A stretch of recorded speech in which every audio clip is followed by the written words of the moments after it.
उदयजी सामंत साहेब असतील, रवींद्रजी चव्हाण साहेब असतील, यांचं मनपूर्वक अभिनंदन, धन्यवाद की गेल्या अनेक वर्षाचा हा जो मंदिराचा विषय होता, गेले अनेक वर्ष हजारो लोकांनी या मंदिरासाठी संघर्ष केला, या जागेसाठी संघर्ष केला. त्याचबरोबर सर्व विश्वस्त असतील, मंदिराची ट्रस्ट मंडळी असतील, त्याचबरोबर या पंचकृषीतील सर्वच रहिवासी कार्यकर्ते, या सगळ्यांचं मोठं योगदान जे या मंदिराच्या जागेसाठी होतं. गेले अनेक वर्ष याच्यासाठी संघर्ष केला आणि आज महायुतीच्या सरकारने आपल्या नेतृत्वामध्ये या मंदिराच्या जागेच्या ट्रस्टचा जो विषय होता तो मार्गी लावला. आज या मंदिरासाठी, या मंदिराच्या जीर्णोद्धारासाठी जो जागेचा विषय होता, त्याचबरोबर निधीचा विषय होता, येणाऱ्या काळामध्ये हा सगळा विषय जो आपल्या माध्यमाने हा इथे सोडवला जाणार आहे. मी सगळ्यांचा पुन्हा एकदा खूप खूप अभिनंदन करतो, धन्यवाद करतो. आपल्या या पंचकृषीमध्ये मुख्यमंत्री महोदय बाजूला खिडकाळी मंदिर आहे, त्या खिडकाळी मंदिराचं देखील जीर्णोद्धार जो आहे सुरू आहे. अंबरनाथचं 1000 वर्ष जुनं शिवमंदिर आहे, त्याचा देखील जीर्णोद्धार जो आहे तो परिसराचा त्या ठिकाणी सुरू आहे. मलंगडाचा विषय आहे, मलंगडावरची देखील फेरीकरण झाली, त्याचबरोबर पायऱ्यांचं काम त्या ठिकाणी झालं. त्याचबरोबर दुर्गाडीचा विषय असेल, म्हणजे ज्या ज्या मंदिराचा विषय होता त्या सर्व मंदिराचा विषय जो आहे तो मार्गी लागला आणि या पूर्ण कल्याण लोकसभा किंवा आजूबाजूच्या परिसरामध्ये एक मोठं कॉरिडॉर जे आहे या मंदिराचं या ठिकाणी सुरू होत आहे.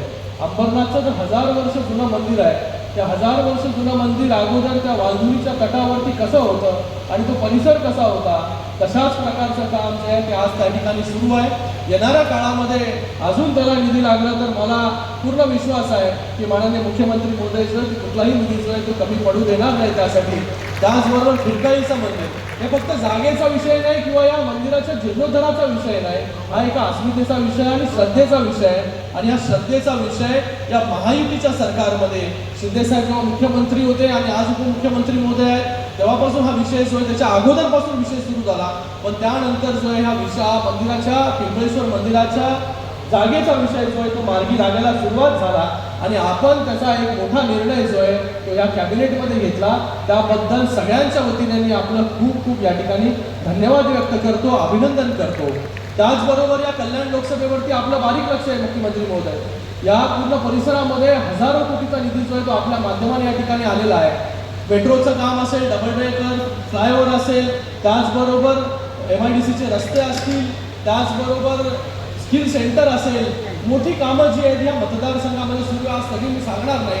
फक्त एकच तुम्हाला आज ह्या व्यासपीठाच्या माध्यमाने विनंती करतो, मगाशी मी तुम्हाला बाजूला बसता असताना सांगितलं की आता मेट्रो तर या पूर्ण मतदारसंघामध्ये आपण ज्या मेट्रोची सुरुवात केली मुंबईमध्ये, ती मेट्रो आज बदलापूरपर्यंत पोहोचली. तर अशा ह्या मेट्रोची लास्ट माईल कनेक्टिव्हिटी जी आहे ही पॉड टॅक्सी आहे, ती BKC मध्ये आपण सुरुवात केली. ही पॉड टॅक्सी जी आहे ही आमच्या पूर्ण मतदारसंघामध्ये आली की मेट्रो आणि रेल्वेमधून माणूस उतरला की थेट घरापर्यंत जो आहे तो पॉड टॅक्सीच्या माध्यमाने पोहोचेल. त्याच्यासाठी येणाऱ्या या काळामध्ये ही पॉड टॅक्सी देखील या मतदारसंघामध्ये होईल अशी अपेक्षा या ठिकाणी व्यक्त करतो. पुन्हा एकदा मुख्यमंत्री महोदयांचं त्याचबरोबर उद्योग मंत्र्यांचं मनपूर्वक या ठिकाणी धन्यवाद व्यक्त करतो की आपल्या सगळ्यांच्या सकारात्मक भूमिकेमुळे हा गेले अनेक वर्ष रखडलेला प्रश्न, प्रलंबित प्रश्न जो आहे हा प्रश्न या ठिकाणी सोडवला जातोय. आणि आता आपण ज्यांचा सत्कार केला चेतन महाराज यांचा, सावळाराम महाराजांचं मोठं स्मारक माननीय मुख्यमंत्री महोदय आपण या ठिकाणी करतोय. त्यासाठी देखील महायुतीच्या सरकारने आपण जे आहे ते या ठिकाणी आम्हाला सगळ्यांना मंजुरी दिलेली आहे. येणाऱ्या दिवसांमध्ये जे आहे एक मोठं संत सावळाराम महाराजांचं स्मारक या पंचकृषीमध्ये आपल्याला पाहायला मिळेल. धन्यवाद. जय हिंद, जय महाराष्ट्र. मनापासून धन्यवाद. आपल्या शब्दांचं स्फुरण म्हणजे जणू काही मनगटात 100 हत्तीचं बळ देण्याइतकं आहे. धन्यवाद. तदनंतर गर्दीला उद्बोधित करण्याकरता निमंत्रित करते भारतीय जनता पार्टी प्रदेशाध्यक्ष माननीय श्री रवींद्रजी चव्हाण साहेब. जोरदार टाळ्यांचा गजर करूयात. मी निमंत्रित करते पुढील मान्यवरांना माननीय श्री रवींद्रजी चव्हाण साहेब.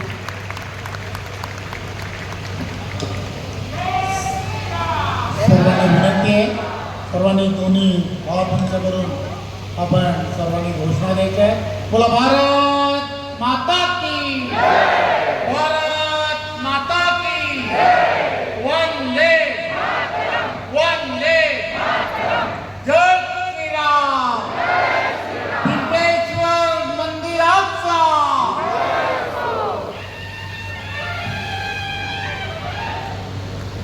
सन्माननीय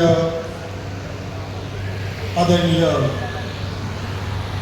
देवेंद्र फडणवीसजी, आदरणीय श्रीकांत शिंदेजी, आदरणीय उदय सामंतजी, आदरणीय सुलभाताई कटोरे साहेब, कपिल पाटील, व्यासपीठावरील आमचे सर्वांचे ज्येष्ठ नेते आदरणीय जगन्नाथ पाटील साहेब, सर्व व्यासपीठावर उपस्थित शिवसेना भारतीय जनता पार्टीचे सर्व नगरसेवक, सर्व मान्यवर, पिंपेश्वर या महादेव मंदिराचे सर्व ट्रस्टी, 27 गावातील संघर्ष समितीचे सर्व मान्यवर और या डोंबिवली आणि कल्याण या भागातील या पिंपेश्वर या महादेव मंदिराचे भक्त असणारे सर्व आपण इथे उपस्थित असणारे सर्व मान्यवर, खरं तर मी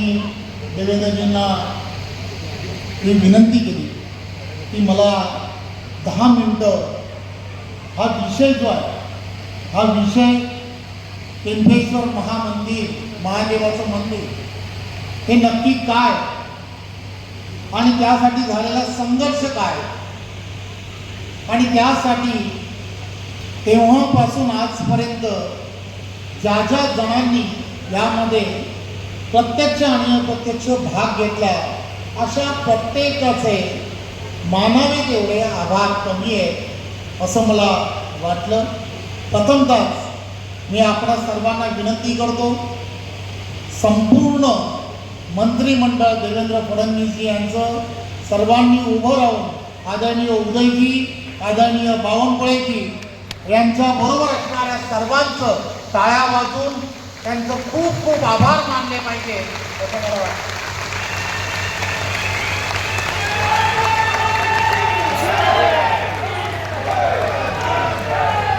सोपं नाही खरं तर ही जागा मिळणं. आज बावनकुळेजी नाही इथे उपस्थित नाही, उदयजी इथे उपस्थित आहेत. उदयजींनी या संपूर्ण विषयामध्ये केलेलं सहकार्य आणि त्यांनी या पाठीमागे काय काय हाल अपेक्षा सहन केल्या त्या जाहीरपणे सांगणं कठीण आहे. काय उदयजी, कानामध्ये काय काय होत होतं, कशा पद्धतीने त्रास होत होता, पण तरी सुद्धा एक कोकणातला एक लढवय्या असा नेता म्हणून उदयजींनी माझ्या शब्दाला मान दिला, त्याबद्दल मी त्यांचा नेहमीच आभार मानतो. मला तो दिवस आठवतो 2022ला ज्या वेळेला पुन्हा एकदा युतीचं सरकार आलं. एक लोकमतचा कार्यक्रम होता, सकाळी 4 वाजताची वेळ होती, मॅरेथॉन शर्यत होती आणि मॅरेथॉनच्या त्या शर्यतीच्या व्यासपीठावरती त्यावेळेला MIDCचे मंत्री म्हणून उदयजी यांना त्या ठिकाणी लोकमतच्या व्यासपीठाने बोलवलं होतं. मी तिथेच होतो आणि मी सहजपणे एक मित्र म्हणून त्यांना सांगितलं, उदयजी, ईश्वराने तुम्हाला या खात्याचं मंत्री बनवलं, एक पुण्याचं काम करा, एकच पुण्याचं काम करा आणि या पिंपेश्वरचं असणारं मंदिर त्याच्या जागेसाठी आम्हा सर्व डोंबिवलीकरांना मदत करा.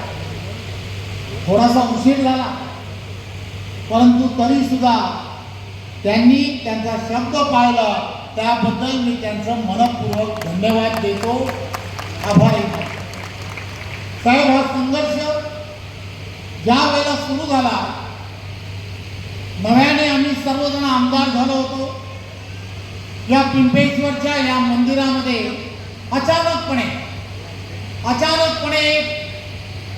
त्यावेळेच्या असणाऱ्या महाविकास आघाडीला सपोर्ट करणारी असा एक अधिकारी, एक महिला IPS अधिकारी काही गुंड प्रवृत्तीच्या लोकांबरोबर या मंदिराचा ताबा घेतला. या संपूर्ण मंदिराचा ताबा घेतला आणि आम्ही सर्वजण इथला असणारा प्रत्येक डोंबिवलीकर हतबल होता की नक्की आम्ही काय करायचं. कायद्याच्या बाबतीत कायद्याने काम करायचं की कायदा तोडून काम करायचं. पण आम्ही सर्व त्यावेळेचे असणारे हिंदुत्ववादी विचाराचे सर्वजण एकत्र आलो आणि आम्ही ठरवलं की नाही, हे पिंपेश्वरचं महादेवाचं मंदिर हे कोणाच्या दुसऱ्याच्या हातात जायला द्यायचे नाही. आणि म्हणून तेव्हा जो संघर्ष सुरू झाला, मला तिथल्या त्यावेळी असणारे माझ्या बरोबर असणारे ते सहकारी सर्वजण आठवतात. प्रत्येकाने हातामध्ये साहेब त्यावेळेला दांडूक घेतला, आगरी भाषेमध्ये बोलायचं, आणि त्यावेळेला तो संघर्ष केला.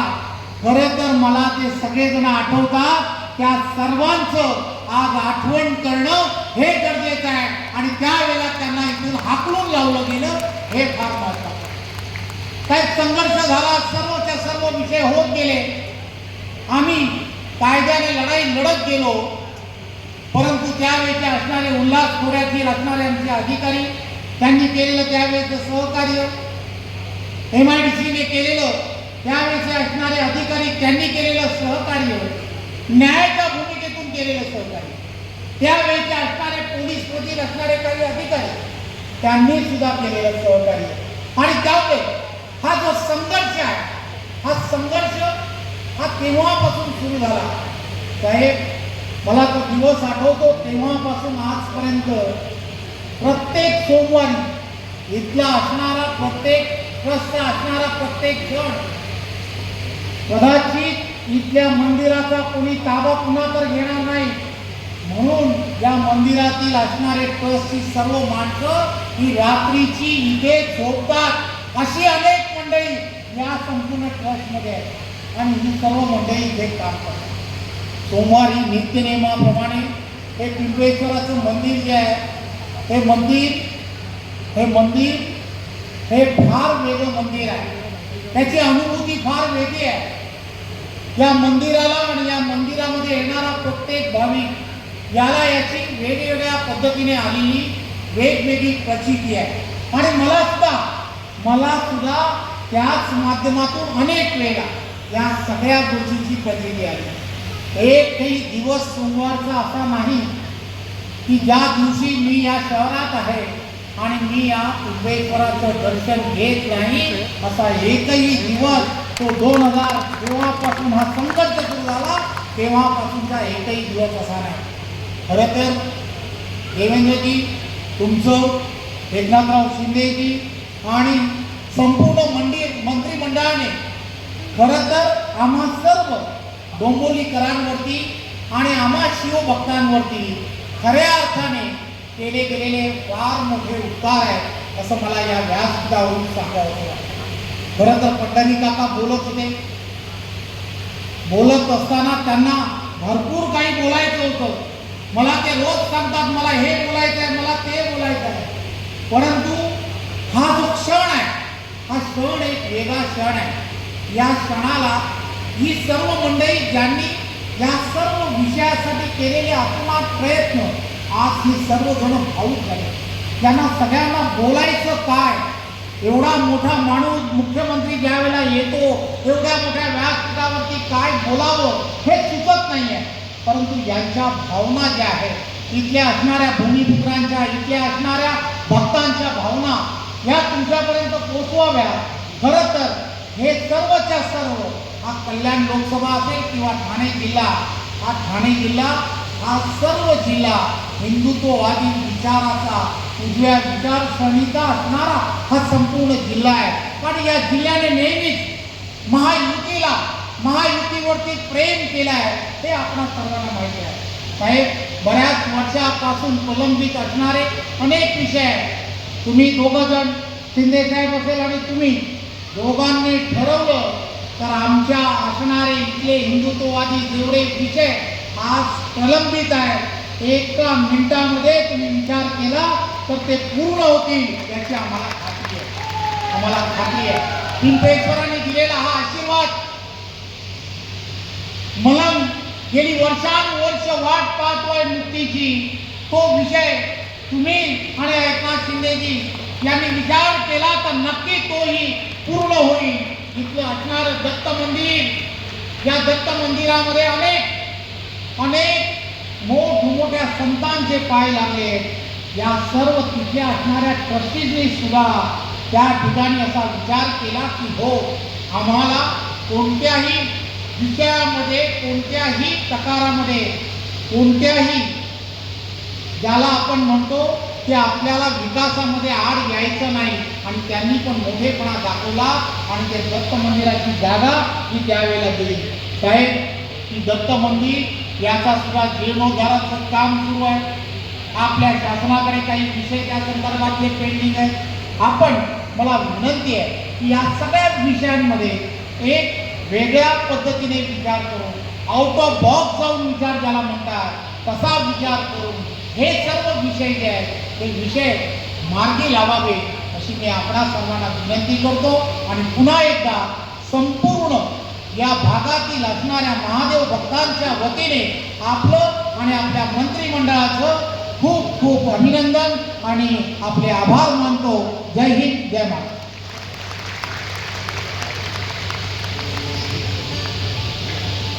मनापासून धन्यवाद चव्हाण साहेब. चला तर मग मंडळी, 3 दशकांनंतर मिळालेल्या विजयाचा गुलाल, ही उभी असलेली अभिमानानं स्वाभिमानाने फडकत असलेली भगवी पताका आणि याच दरम्यानचा आनंद द्विगुणित करायला निमंत्रित करूया. तुम्हा आम्हा सर्वांना अपेक्षित आहे आणि उत्सुकताही लागली आहे.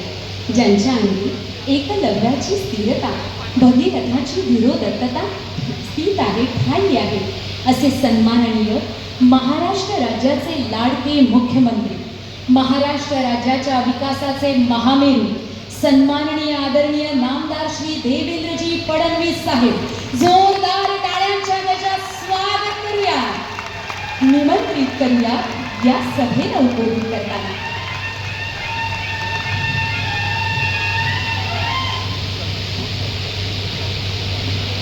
बोल सियापति रामचंद्र की, पवन सुत हनुमान की, उमापति महादेव की, बोलो जी भाई सब संतन की, सनातन हिंदू धर्म की, गो माता की, भारत माता की, छत्रपति शिवाजी महाराज की, धर्मवीर छत्रपति संभाजी महाराज की, पार्वती पते हर हर महादेव.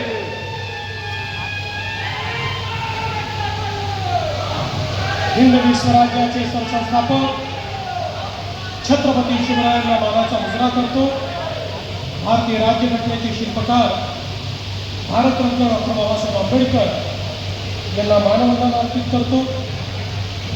आज पिंपळेश्वर महादेव भक्त मंडळ यांच्या वतीनं आयोजित या कार्यक्रमामध्ये मंचावर उपस्थित असलेले भारतीय जनता पक्षाचे प्रदेश अध्यक्ष माननीय रवींद्र चव्हाणजी, राज्याचे उद्योग मंत्री उदय सामंतजी, लोकप्रिय खासदार श्रीकांत शिंदेजी, आमचे सहकारी आमदार किसन कथोरेजी, सुलभाताई गायकवाड, राजेशजी मोरे, कुमारजी ऐलानी, मंचावर उपस्थित माननीय जगन्नाथ पाटीलजी, कपिल पाटीलजी, नरेंद्र पवारजी, सुभाष भोईरजी, नंदू परबजी, राहुल दामलेजी, गोपाल आडगेजी, श्रीमती तेजस्वी करंजुळे, जगन्नाथजी शिंदे, प्रमोदजी पाटील, मोहनजी पाटील, शशिकांतजी कांबळे, दीपेशजी म्हात्रे, वसंतजी पाटील, महेशजी पाटील, चेतन महाराज म्हात्रे, पंडितनाथ पाटील, श्रीकृष्ण पांचाळ, अभिनव गोयल, मंचावरील सर्व मान्यवर, या ठिकाणी उपस्थित सर्व मान्यवर, भगिनी आणि बंधूंनो, आज अतिशय आनंदाची गोष्ट आहे की पिंपळेश्वर महादेवाच्या एका संघर्षाला आज विराम मिळालेला आहे आणि महादेव भक्तांचा विजय झालेला आहे. त्याबद्दल मी सर्व महादेव भक्तांचं मनापासून अभिनंदन करतो. खरं म्हणजे आपण सर्वांनी माझं, शिंदे साहेबांचं, सुनेत्राताईंचं, मंत्रिमंडळातले आमचे सहकारी असतील उदयजी, बावनकुळेजी, आमचं सगळ्यांचं अभिनंदन केलं. रवींद्र चव्हाण साहेबांचं देखील अभिनंदन केलं, कारण या सगळ्याच्या पाठीशी ते खंबीरपणे उभे होते. पण मी एक गोष्ट मानणाऱ्यांपैकी आहे, आम्ही निमित्त मात्र, जे महादेवाला करायचं आहे ते महादेव करवतात, त्यामुळे याचं सगळं श्रेय हे महादेवाला आहे. आणि आमच्या सगळ्यांच्या वतीनं मी महादेवाचे आभार मानतो की हे पुण्यकर्म करण्याकरता श्री महादेवांनी आमची निवड केली आणि आमच्या मंत्रिमंडळाच्या माध्यमातून हे कार्य त्यांनी ठरवलं. खरं तर आत्ताच आपल्याला याचा संपूर्ण इतिहास हा रवींद्रजी चव्हाण साहेबांनी सांगितला. आणि ज्या प्रकारे या सगळ्या भागामध्ये जागेचे वाढलेले भाव आणि मग त्या मोकळ्या जागांवर असलेली लोकांची नजर, अशातनं महादेवाच्या जागेवरही कब्जा करण्याचा प्रयत्न झाला. पण ज्या प्रकारचा संघर्ष या ठिकाणी आपण सर्वांनी केला, पोलीस आणि गुंड हे एकत्रित, म्हणजे काय कॉम्बिनेशन होतं बघा. पोलीसही जागा हडपायला आले आणि गुंडही जागा हडपायला आले, पण महादेवाचे भक्त सर्वांना पुरून उरले आणि तुम्ही ही जागा या ठिकाणी वाचवली. आणि अर्थातच मला आठवतं की आमच्या मागच्या मंत्रिमंडळाच्या वेळेसही ज्यावेळेस रवीजी मंत्री होते, रवीजींनी हा संपूर्ण विषय मार्गी लावत आणला. दुर्दैवाने मध्ये काही काळ सरकार नव्हतं, त्यामुळे विषय अडला. पण पुन्हा शिंदे साहेबांच्या नेतृत्वात आणि त्याच्यानंतर पुन्हा एकदा मी मुख्यमंत्री झाल्यानंतर या ठिकाणी या संपूर्ण विषयाला आपण एक चांगल्या पद्धतीनं चालना दिली. आणि मला अतिशय आनंद आहे. अडचणी खूप होत्या, पण MIDCच्या माध्यमातून आमच्या उदयजींनी, महसूलच्या माध्यमातून आमच्या बावनकुळे साहेबांनी या संपूर्ण अडचणी दूर केल्या. आणि अर्थातच रोज त्यांच्या डोक्यावर बसलेले रवीजी चव्हाण असायचे, आजच करा, आत्ताच करा. मी रवीजींना सांगितलं, तुला रवीजी आता फाईल पूर्ण क्लिअर होऊन आली आहे, आता पुढच्या मंत्रिमंडळ बैठकीत आपण ती घेऊ. रवीजी म्हणाले चालणार नाही, उद्याच्या मंत्रिमंडळ बैठकीत ती आलीच पाहिजे. त्यांनी मलाही सांगितलं आणि शिंदे साहेबांनाही सांगितलं. आम्हाला दोघांना त्यांनी सांगितलं उद्याच्या बैठकीत ती आलीच पाहिजे. शेवटी शिंदे साहेबांनी आणि me out of the way जाऊन सगळ्यांच्या सह्या घेतल्या आणि मंत्रिमंडळामध्ये आमच्या सगळ्या सहकाऱ्यांनी त्याला मान्यता दिली.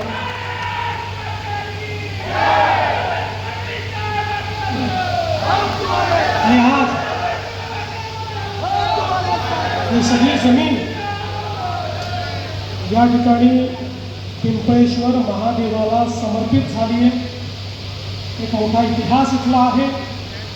मंदिर असेल, अमराई असेल, इथे येणारे संत असतील, आता पुन्हा तोच स्वर्णिम इतिहास हा पिंपळेश्वर महादेवाला प्राप्त करून देण्याचं काम हे आपण या ठिकाणी करणार आहोत. आणि पाणी तरी मला कसा बसला जरा.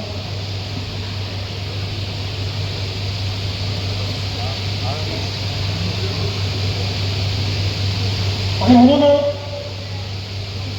मी अधिक बोलणार नाही, एवढंच सांगतो, हे महायुतीचं सरकार हे या ठिकाणी सनातन धर्माचा पुरस्कार करणारं सरकार आहे.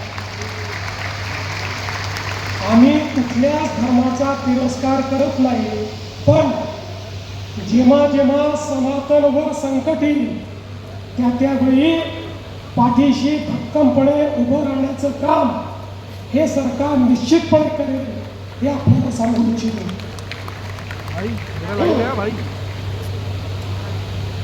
आवाज बसला असल्यामुळे जास्त काळ बोलत नाही. ज्या ज्या मागण्या खासदार साहेबांनी आणि रवीजींनी केल्या त्या सगळ्या मागण्या आम्ही पूर्ण करू एवढाच विश्वास आपल्याला देतो. आणि आपण सत्कार केल्याबद्दल आपले आभार मानून माझे 2 शब्द संपवतो. धन्यवाद. जय हिंद, जय महाराष्ट्र.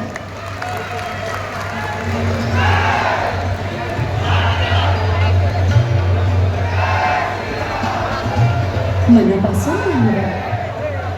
आपण मौल्य अमूल्य असा वेळ आजच्या कार्यक्रमासाठी देऊन आजच्या कार्यक्रमात सहभागी ठरवला.